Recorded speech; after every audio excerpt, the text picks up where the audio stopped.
Buenas tardes. Hola, profe. Creí que no me escuchaban, perdón. Hola. Qué pesada, 500 veces diciendo buenas tardes. Hola, profe. ¿Cómo andamos? Buenas tardes. A ver, yo creo que va a ser más fácil decir los que están que los que no están.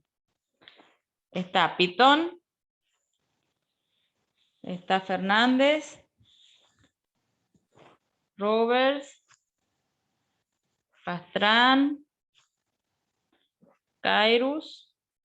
Y yo. Estamos, ¿sí? ¿Los nombré a todos? Sí, profe. Perfecto.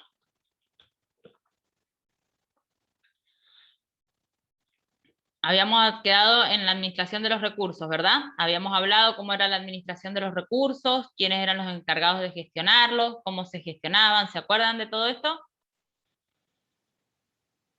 Sí, habíamos quedado en registros en realidad. Que íbamos a ver registros que yo les dije que lo quería ver con más detenimiento porque era algo que principalmente el circulante era de lo que se iba a tener que ocupar, ¿sí? ¿Se acuerdan de eso?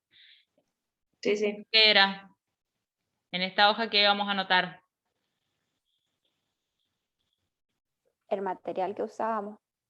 Bien, todo el material utilizado para que sea devuelto por qué tipo de farmacia. ¿O por qué departamento? Por farmacia descartable, ¿sí? ¿Se acuerdan que acá en general lo que anotábamos era todo lo que eran suturas, jeringas, agujas, sondas, hojas de bisturí, ¿sí? Entonces todo esto corresponde a lo que es farmacia descartable, ¿sí? Que va a ser quien nos lo vaya a entregar. ¿Estamos? ¿Y esta para qué la utilizábamos? Que era más chica, con menor cantidad de insumos. Para la ambulatoria. Para todo lo que eran pacientes ambulatorios, exactamente. ¿Qué tipo de cirugía, qué pacientes podían llegar a entrar dentro de lo que es cirugías ambulatorias?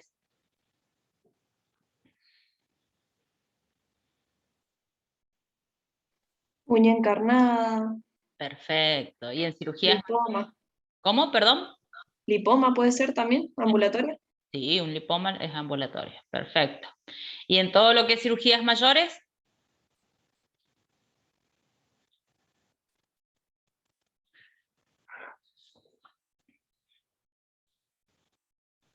Histerectomía o algo así.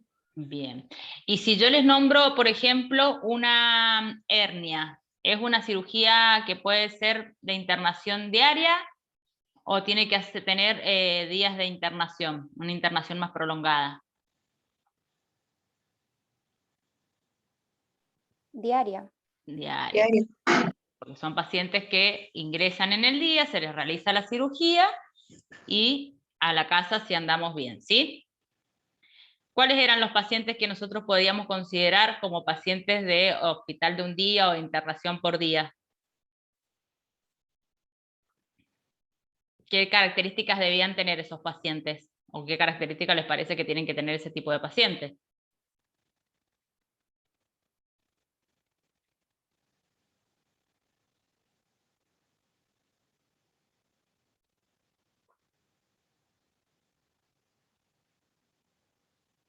¿Qué considerarían ustedes en el paciente para decir, bueno, no, se puede ir a su casa en una hernia, yo opero a un paciente de una hernia, le realizo una hernioplastia, y digo, no, se puede ir a su casa? ¿Por qué?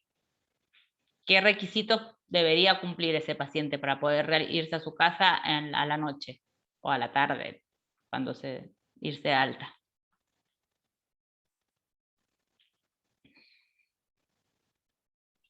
Que sea una cirugía de riesgo menor. Sí, por eso mismo sería un paciente que quedaría internado o hospitalizado en lo que se denomina hospital de día, ¿sí? Pero para que ese paciente sea considerado un paciente que puede ser hospitalizado en ese departamento, ¿qué les parece a ustedes que debería considerarse o tenerse en cuenta? A ver, El tiempo de recuperación,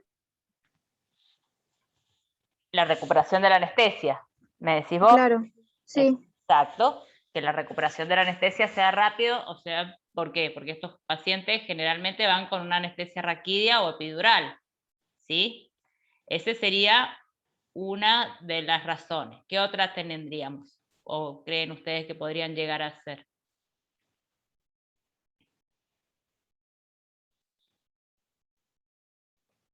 Por ejemplo, que ese paciente no necesite o que pueda manejarse con una analgesia por vía oral, ¿sí?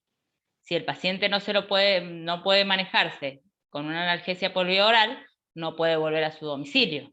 ¿Estamos? Que ese paciente, cuando nosotros cerramos, hicimos el cierre o la síntesis de la cirugía, tengamos la plena certeza de que no va a haber un sangrado, ¿sí? Podrá formar algún hematoma tal vez, pero no va a tener un sangrado activo. ¿Estamos? Esos son factores que se van a considerar a la hora de poder denominar o dividir los pacientes en pacientes de hospital de un día o a pacientes que van a tener que quedar internados por más de un día. ¿Estamos? Bien, ¿esto qué era? ¿La hoja de qué? ¿A dónde se iba a enviar esta hoja?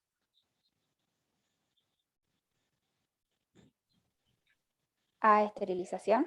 A esterilización, y previo al llenado o a completar esta hoja, nosotros qué debíamos tener para poder decir, bueno, mañana vamos a necesitar cierta y determinada cantidad de ropa, de paquetes comunes, de paquetes de cirugía menor, de compresas de gasas quirúrgicas. Depende de la cirugía que se haga.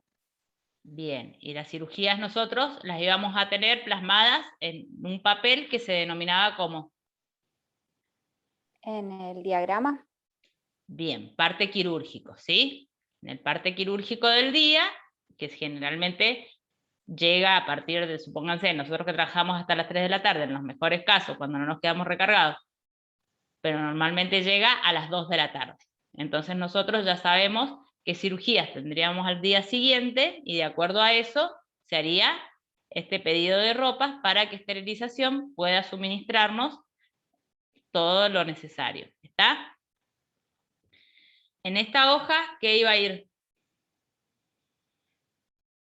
¿Y a dónde iba a ir esa hoja?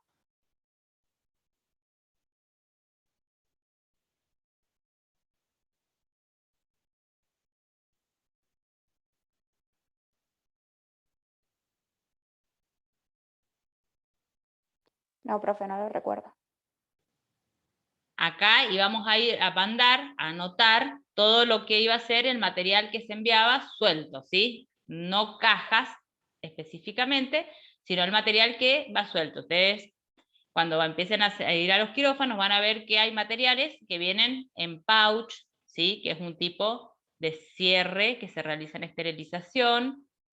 Entonces, esos materiales que se envían sueltos, para que nosotros podamos seguir la trazabilidad de ese material y que ese material no se pierda, ¿sí?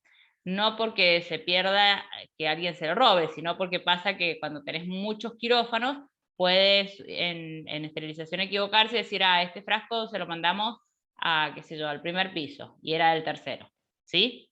Entonces, para eso, nosotros anotábamos en una hoja como esta, todos los materiales que vamos a ir enviando en formas separadas, que no están en cajas, ¿sí? Por ejemplo, los mangos de las lámparas, ¿sí? ¿Ustedes saben para qué sirven los mangos de lámpara?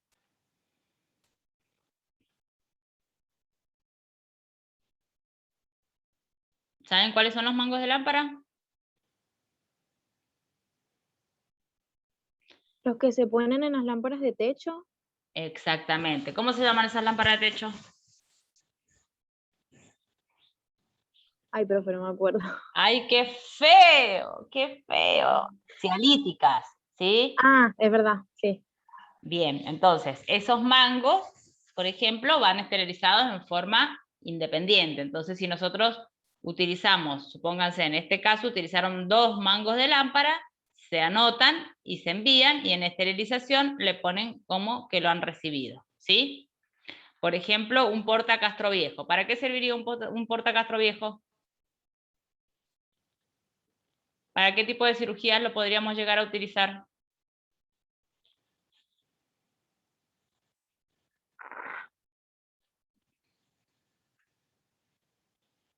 ¿Ustedes han visto cirugías vascular periféricas? ¿Fístulas? ¿Nada de eso todavía?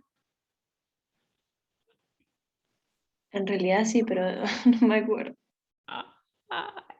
Bueno, si ustedes vieron Sí, fístulas, sí lo hemos visto, pero no No el la- armado de, claro. la han visto pero no la han estudiado. La han escuchado. No, el procedimiento hemos visto, no, Claro, eh, si el procedimiento les estoy preguntando en claro, procedimiento. pero no tan No específico hemos del visto los instrumental, eso. materiales. Claro, en realidad de armado solo sabemos histerectomía y mama. Armado bien de mesa, que lo hemos venido a armar este año recién. Este año, bien. Bueno, un porta Castro Viejo es un porta agujas muy utilizado en todo lo que es cirugía vascular periférica, ¿sí?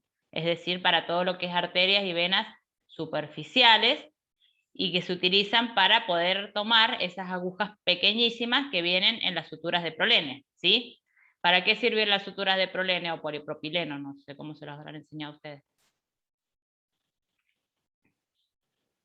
¿Para qué utilizarían en ese tipo de cirugías el polipropileno?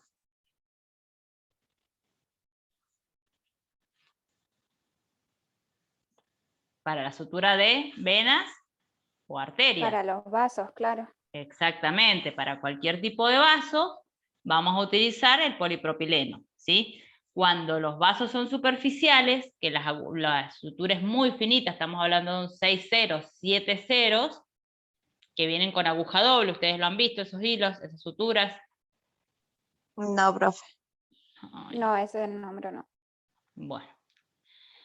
Para ese tipo de suturas, que vienen con aguja muy chiquitita, tenemos que utilizar estos portas que se denominan portas Castro Viejos, ¿sí? Porque si no, no toman la aguja y es imposible que el cirujano pueda suturar, ¿sí? Si hablamos de vasos pequeños. Cuando sean vasos más grandes, se los voy a aclarar porque si no me pueden decir, no, nosotros no dijeron que solamente porta Castro Viejo. Y no es así.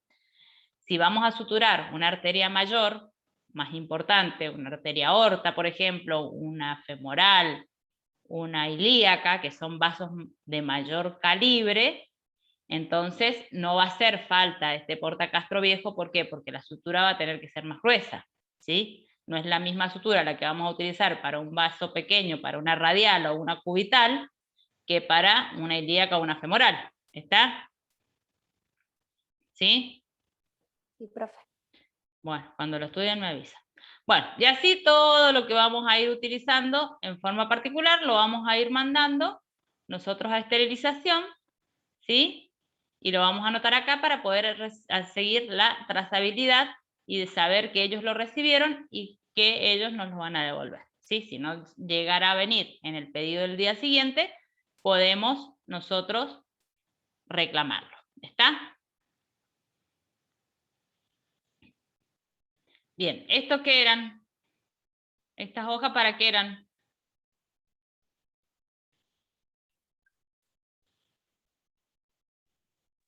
Para implantes, Bien, las hojas de implantes. ¿Por qué son tan importantes las hojas de implante? ¿O por qué les parece a ustedes que son tan importantes las hojas de implante? para Porque ahí saber se a anota todo lo qué, que va a hacer de prótesis. claro, y para qué paciente lo necesita. Exacto. A ver, supónganse, no en el paciente traumatológico en el que tal vez le colocamos un clavo o un tornillo, ¿sí?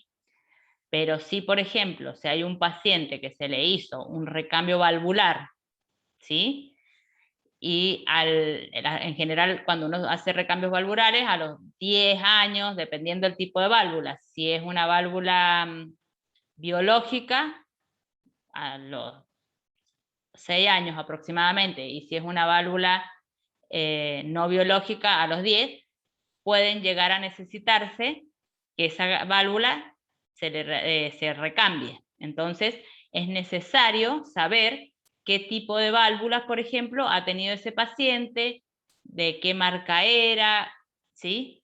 Entonces todo eso va a ir anotado y esto va a ir en su historia clínica, ¿sí?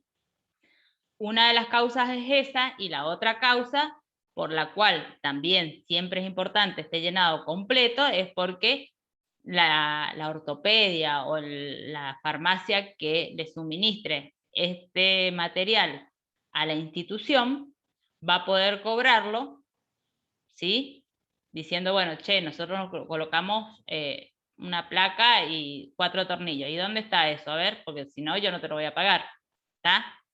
Entonces es la única forma de que quede corroborado y asentado de que se le colocó ese material al paciente.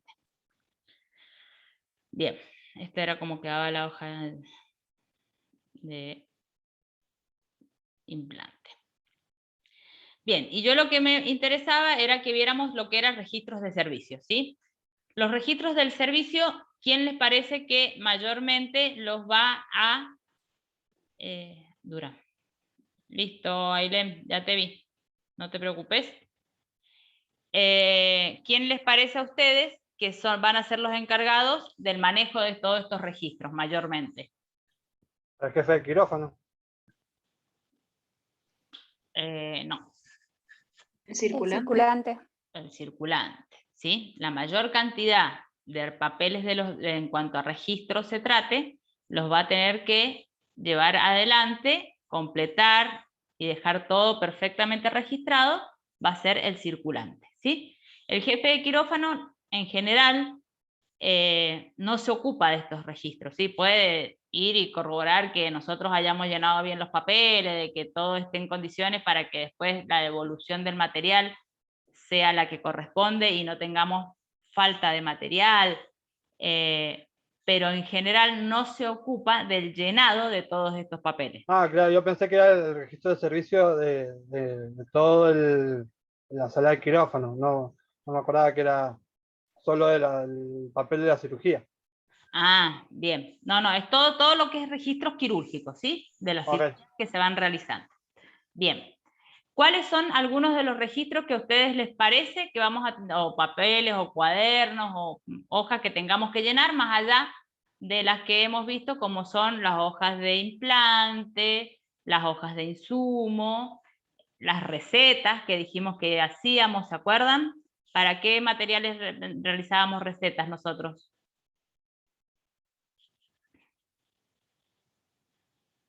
Para las anestesias, lidocaína.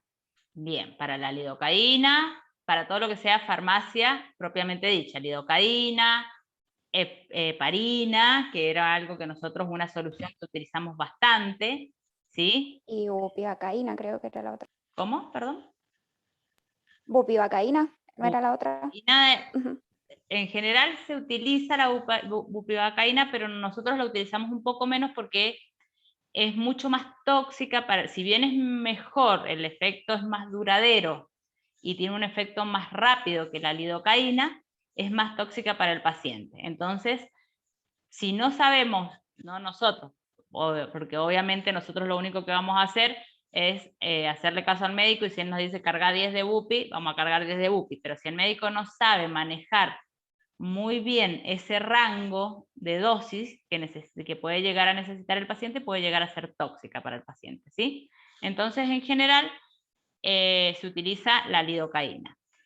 Sí vamos a utilizar la bupi, pero hay veces que la utilizamos bajo la orden del anestesiólogo, ¿sí? ¿Por qué? Porque en muchas cirugías, más que nada en las cirugías más grandes, en las cirugías en las que el paciente tiene cicatrices o sea, incisiones importantes, ¿sí?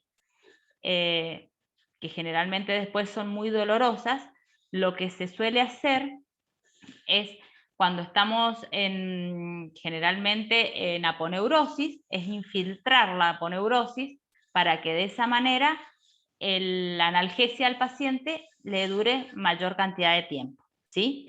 Pero esas son dosis que el anestesiólogo es quien nos dice, bueno, vamos a mezclar, que generalmente la mezcla que se hace son 10 milímetros de bupi con 10 de lido, ¿sí? Entonces se va infiltrando en toda la línea de incisión que se le ha hecho al paciente, y de esa manera prolongamos su analgesia, ¿sí? Pero para todo lo que son procedimientos locales, vamos a utilizar la lidocaína, ¿sí? ¿Y la heparina para qué la utilizarían? Como anticoagulante. Bien, es un anticoagulante. Perfecto. ¿Y en qué cirugía la utilizarías?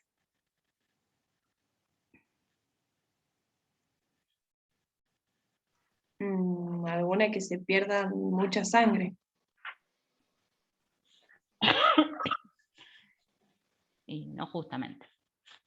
No, cuando son cirugías en las cuales en realidad no es porque se Si vaya... no me equivoco, en las cesáreas suelen utilizarla. En las cesáreas heparinizan a los pacientes en que en general tienen riesgos de trombosis, ¿sí? Esas son los pacientes que pueden llegar a heparinizarla. Pero nosotros la heparina normalmente la vamos a utilizar en cirugías, por eso me acordé y les pregunté, vasculares periféricas justamente, ¿sí? ¿Por qué? Porque de esa manera, mientras nosotros estamos trabajando en la arteria, que tenemos interrumpido el circuito de sangre, de esa manera nosotros, al heparinizar toda esa arteria o toda esa vena, depende de lo que estemos trabajando, vamos a evitar que se formen coágulos. Entonces, cuando nosotros desclampeamos, porque ya terminamos nuestra línea de suturas, y lo que necesitamos es corroborar de que el flujo de sangre es correcto y no tenemos pérdida de sangre a través de su línea de suturas, entonces se realiza la heparinización, ¿sí? Porque si nosotros hemos clampeado y se nos forman coágulos, difícilmente vamos a poder después tener un flujo de sangre normal, ¿sí? ¿Por qué? Porque para que la sangre pueda correr ese coágulo tiene que tener mucha presión, ¿sí? Si no, no va a circular la sangre, ¿está? ¿Sí? ¿Se entiende lo que les digo? Sí, profe. Sí. Sí, profe. No sé si les sirve, pero yo por las dudas se los voy contando. De todas formas, para la heparina también hay ciertas disoluciones, que son disoluciones clásicas prácticamente, que se realizan para todo este tipo de pacientes, o podemos dársela al médico pura, dependiendo lo que ellos nos pidan, ¿sí? Cuando son pacientes en los que vamos a tratar vasos mayores, vasos más grandes, generalmente o se utiliza la heparina pura o directamente la heparinización la realiza el anestesiólogo, ¿tá? Si no, es una heparina que va diluida, es 1 milímetro de heparina en 100 milímetros de solución fisiológica siempre, ¿sí? Bueno, entonces dijimos que nosotros eran los circulantes, que yo siempre digo que el mayor trabajo de todos dentro del quirófano se lo lleva el circulante, ¿sí? Porque las funciones del circulante son muchísimas, ¿sí? Para el que instrumenta es fácil, porque si nosotros sabemos la cirugía, preparamos nuestro material, preparamos todo lo que vayamos a utilizar, llevamos los paquetes, nos lavamos, y de ahí en más, todo el resto se va a tener que hacer cargo al circulante, ¿sí? Entonces, el trabajo del circulante siempre es el más pesado, es el que va a tener que correr, es el que va a tener que tener preparado absolutamente todo desde el primer momento en que el paciente ingresa y previo a que el paciente ingrese también, ¿sí? ¿Qué cosas tendría que tener preparadas un circulante, por ejemplo, antes de que el paciente ingrese?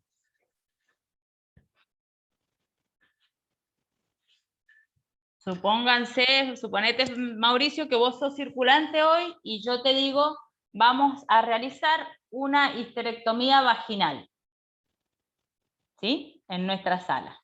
Sí. ¿Qué vas a tener que tener vos preparado para cuando ese paciente llegue? Que voy a tener que tener preparado yo como circulante, Exacto. ¿Qué vas a tener que tener preparado en la sala de operaciones el para... paquete de ropa, Bien, los sueros calentándose, bien, la caja de instrumental sí. y no sé.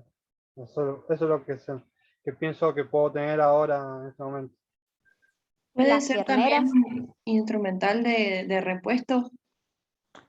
Instrumental de repuesto, seguro, pero por ahí, en general, todo lo que sea instrumental y todo lo que sea cajas, ¿sí? Suele preparárselo la instrumentadora, porque para distribuir también un poco las cargas. Entonces, en general, cuando uno va a instrumentar, supónganse que yo fuera a instrumentar la histerectomía, ¿qué me voy a llevar? Bueno, me voy a llevar una caja de partes blandas, me voy a llevar una caja de gineco, me voy a llevar generalmente una caja de separadores, ¿sí? Porque los separadores hay veces que no son suficientes, y si fuese una histerectomía vaginal, son separadores especiales los que vamos a necesitar, no vamos a necesitar los mismos que para una histerectomía abdominal, ¿sí?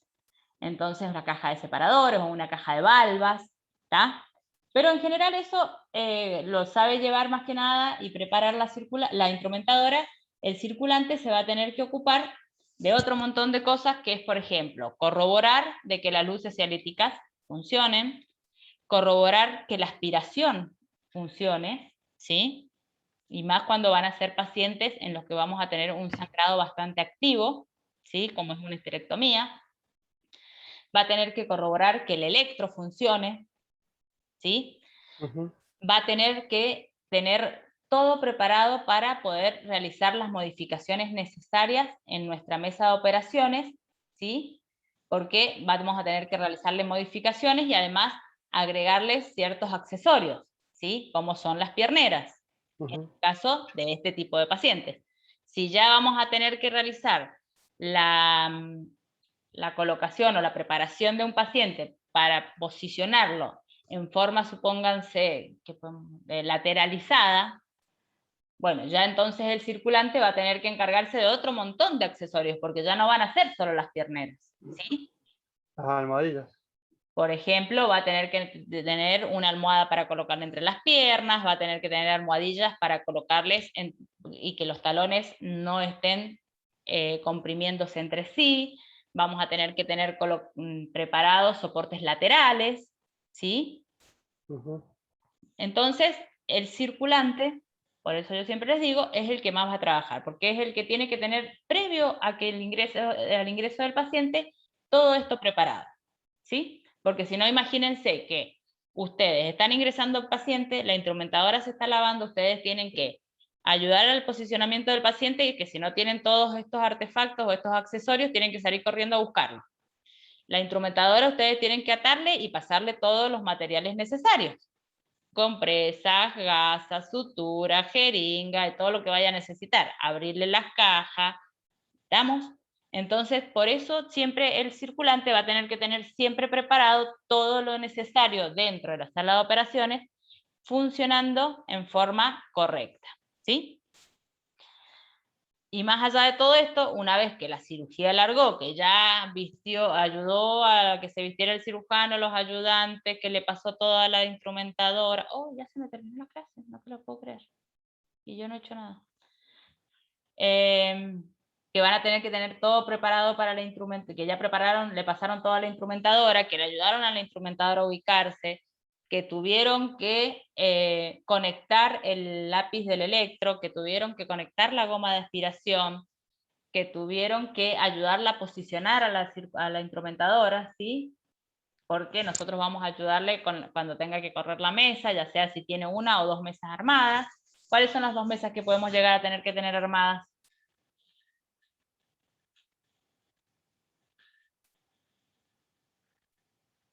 ¿Cómo se llama la mesa instrumental? Pinoquieto. Pinoquieto o Mayo. Bien, una de las mesas que normalmente, o sea, que se arma siempre, va a ser la mesa de Mayo o la mesa de Pinoquieto, de acuerdo a la institución. Cada institución tiene sus mesas, eso es indistinto. Y muchas veces, ¿sí?, cuando son cirugías tan grandes, como es por ejemplo una histerectomía vaginal, en donde vamos a tener mucho material, se utiliza también la mesa riñonera, ¿sí? ¿La han visto esa? No. ¿No han No, visto profe. una mesa riñonera? ¿Nunca se les han mostrado? No, no la hemos visto. Bueno, la mesa riñonera es una mesa, si yo estuviera, bueno, ya después se los voy a mostrar. La mesa riñonera es una mesa en donde nosotros vamos a abrir el paquete de ropa, ¿sí? Entonces, esa mesa, cuando nosotros abrimos el paquete, generalmente queda reforzada con una doble tela, que es la sábana en la que viene envuelta el paquete.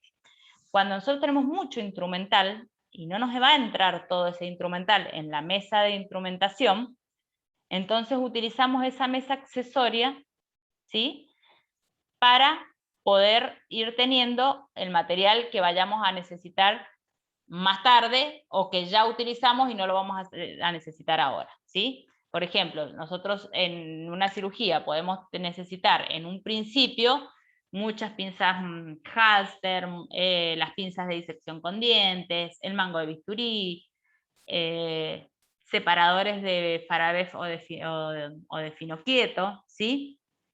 Los cortitos, ¿sí? Les estoy hablando, no las valvas, sino los separadores. Pero todo ese material, con el transcurso de la cirugía, no lo vamos a volver a necesitar. ¿Por qué? Porque nosotros las pinzas de disección con dientes las vamos a necesitar para la apertura y nada más. Después ya no le vamos a seguir pasando al médico pinza de disección con dientes, ¿sí?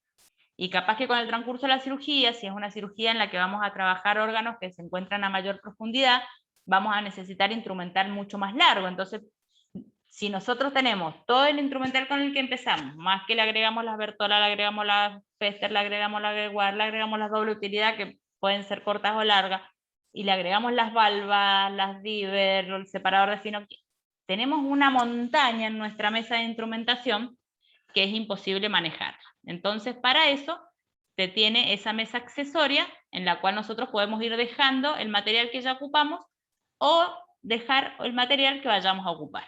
¿Está? Y de esa manera nosotros podemos tener una mesa, nuestras mesas, podemos decir que en realidad que hay muchas cirugías en las que nuestras mesas son muy activas y móviles, ¿sí? ¿Por qué? Porque van cambiando permanentemente. De acuerdo al espacio en el que nosotros vamos a estar trabajando, es el material que vamos a tener en nuestra mesa de instrumentación y el material que vayamos a tener en nuestra mesa accesoria, ¿sí? Ahora no tengo el Power, pero yo tengo un Power donde tengo todos los materiales, todos los accesorios de quirófano que ustedes pueden llegar a necesitar. Bueno, en cuanto a los registros, vamos a tener el libro de programación de cirugías, ¿sí? ¿Por qué les nombro este libro? Porque no en todos lados tenemos el parte quirúrgico que yo les nombraba recién, ¿sí? En algunos lugares lo que se va haciendo es anotando y programando las cirugías. Por ejemplo, generalmente esto sucede en las instituciones privadas, en donde el médico llama y dice, che, tengo un paciente para operar de vesícula, ¿cuándo tengo quirófano? Y doc, tiene quirófano tal día a tal hora. Listo, perfecto, déjamelo que yo puedo ir ese día, anotarme ese día. Entonces van anotando y de esa manera se van realizando la programación de cirugías. ¿Está? Entonces tenemos tal día, tales cirugías, tal día vamos a tener tal cirugía, y se van programando de esa forma. En otros lugares, como es en los que yo les mostraba anteriormente, tenemos el parte quirúrgico, ¿sí? ¿Qué vamos a tener que tener nosotros anotados en ese libro de programación de cirugías? Este generalmente se encuentra dentro del área quirúrgica, es completado por el instrumentador, que en general el que va a completarlo ahí sí va a ser el jefe de quirófano, ¿sí? Porque es el único como que siempre está más disponible. La fecha de la cirugía, ¿sí? El nombre y el apellido del paciente, la edad, el teléfono, la historia clínica, el diagnóstico y la cirugía propuesta, ¿sí? El tiempo estimado de la cirugía, los pedidos especiales que se puedan llegar a tener para esa cirugía, que cuáles pueden ser, por ejemplo, los pedidos especiales. Una transfusión, Exactamente. rayos. Bien, que el paciente necesite, que pueda llegar a necesitar una transfusión, que necesite radiografía intraoperatoria, que necesite cama en terapia, ¿sí? Porque muchas veces esa es una causa muy importante para que se pueda decidir si el paciente se opera o no. Si no hay cama en terapia y ese paciente se prevé que posterior a la cirugía va a necesitar terapia intensiva, bueno, esa cirugía se le va a tener que suspender. Si hubiese pedido material de ortopedia, ¿sí? Si necesitara algún tipo de sutura especial, por ejemplo. Bueno, todos esos detalles van a ir ahí anotados para que el día de la cirugía se le pueda tener todo preparado al cirujano y los ayudantes que van a estar con él. ¿Está? Eso generalmente sucede en las instituciones privadas. Cuando nosotros estamos en las instituciones públicas, tenemos lo que se denominaba el parte quirúrgico, que es lo que yo les decía recién, que va a ser esto. ¿Se los he mostrado esto a ustedes? ¿Alguna vez? No, no. No, profe. Vamos a explicarlo desde cero. En este parte quirúrgico, generalmente va a ir anotado absolutamente todo lo que se va a necesitar, ¿sí? Ahí se los amplío para que podamos verlo mejor. Por ejemplo, hernia extra L5 y S1 derecha, ¿sí? Supónganse que es una hernia de columna, ¿sí? Va a ser entre la L5 y la S1. Ese es el diagnóstico del paciente, ¿sí? Hernia discal, L5, S1, derecha. ¿Está? ¿Cuál va a ser la cirugía o el procedimiento que se va a realizar? Una disectomía lumbar. ¿Está? ¿Qué vamos a necesitar en especial? Materiales, placa, es decir, placa radiográfica y unidades de sangre, ¿sí? Que deben estar en disponibilidad si el paciente las necesita. Acá vamos a tener el nombre y el apellido del paciente, ¿sí? Este es su número de historia clínica. ¿Ustedes saben lo que es la historia clínica del paciente? Sí, profe. Sí. Bueno.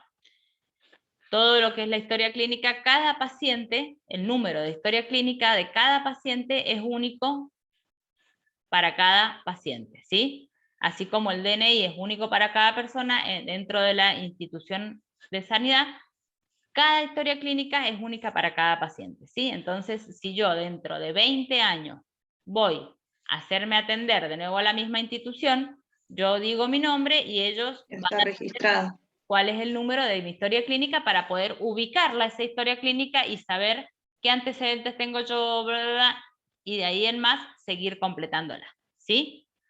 Porque en esa historia clínica va a estar absolutamente todo lo que se me realizó en ese momento, ya sean estudios o durante mi internación porque estuve internada, qué tratamientos se me hicieron, qué tipos de estudios se me hicieron, todo lo que es analíticas y todo eso, y lo que se vaya a realizar de la fecha en adelante. Bueno, ese número de historia clínica, que es único para cada paciente, y acá, en donde dice paciente particular, generalmente se coloca paciente particular al paciente que no tiene obra social, ¿sí? Al ser una institución de salud pública, se atiende todo tipo de pacientes, y si el paciente no tiene obra social, bueno, se le coloca paciente particular, ¿está?